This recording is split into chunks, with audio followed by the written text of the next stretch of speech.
السلام عليكم ورحمة الله وبركاته. أعزائنا المشاهدين، السلام عليكم ورحمة الله وبركاته. نحن اليوم بمناسبة شهر الخير والبركة، بمناسبة شهر رمضان، شهر الصيام وشهر العبادة وشهر كل شيء. نحن نعمل سمبوسك، أرقاقات كما يسموها زملائي العرب. هاي هي العجينة. فيكم بدخل بسلامة لكم اياها هيك حلوة من هيك. انا حاطين- بنطر كل راما بتنطر مناطرة كل رمضان لتعمل هي عجينة السمبوسك. اذا حدا عمل غيري ما بقدر. دايما نحن بندخل بالجبنة، جبنة موزاريلا، اشقوان، فيتا، بتطلع سوبر رائعة كتير، سوبر طيبة، بتطلع طيبة كتير كتير، والجبنة مليانة بقلبها. نعم، حفرجيكم عشان حلاوتها لازم تكون طريقة راما، لأنه بنشتريها أوقات جاهزة ما فيها جبنة، أو صح، بنشتريها صح. بتطلع مالحة. صح. هدول عملتهم ست راما.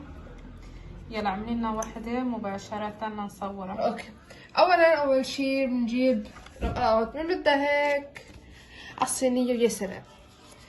بنقول بلش بسم الله الرحمن الرحيم. ولا تنسونا لايك والشير شايفين طالعة والسبسكرايب. هيدي بنعملها هيك. أنا صراحة لحد هلا ما بعرف أعمله. هيدي رجع كيف عملناها هيك، نحن بنقلبها هونيك، رجعنا بنعملها هيك، بنحلها بإيدنا اليمين عشان اليمين فيها خير وبركة. اليوم راما جايتها الحكي هيك. يا سلام، يا سلام، يا سلام. مش هذا هلا هي لازم تحطهم بالمعلقة. راما عم تشتغل بالشوكة. عشان انا كلاس. شو دخل الكلاس بالشوكة؟ ما هي راما؟ لسه.